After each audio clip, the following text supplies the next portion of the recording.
I am Anushka Singh of class 12th Humanities from Kendriya Vidyalaya CMM Jabalpur. You are so lucky that you can read this. There are millions of children who don't know how to read, would not understand this poster. Through this, I would introduce you all to the subject matter of this video where knowledge is poor. Its courtesy is an elementary classroom in a slum by Stephen Spender. Here, the poet compares the conditions of the haves and the have-nots. He talks of the two different and incompatible worlds.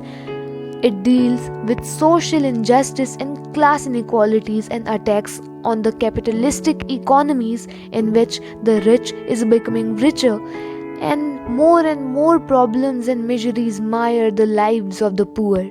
Spender voices his concern for these children who live all their life in the slums and have no opportunity to enjoy the real blessings of life. Education necessarily demands long term horizons. Poverty, on the contrary, compels people to remain embedded in immediate or short term concerns.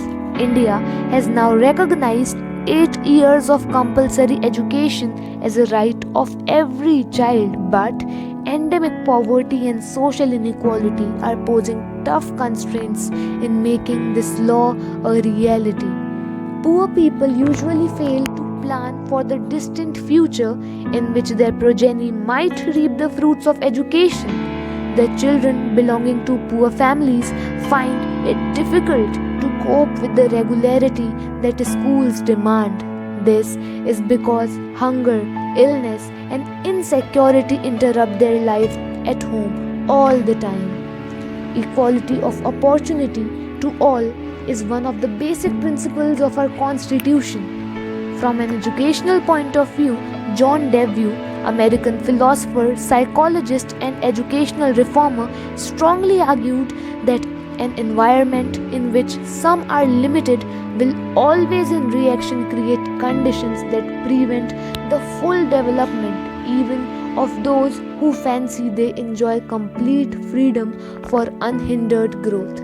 Although education is a right, it still remains a distant dream for many of India's children. It is clear that it is not enough to make laws. They need to be augmented by more efforts. Devolution of powers is extremely important to make education accessible to children. At last, I want to say education is the human right with immense power to transform. On its foundation rest the cornerstones of democracy, freedom, and sustainable development. Thank you.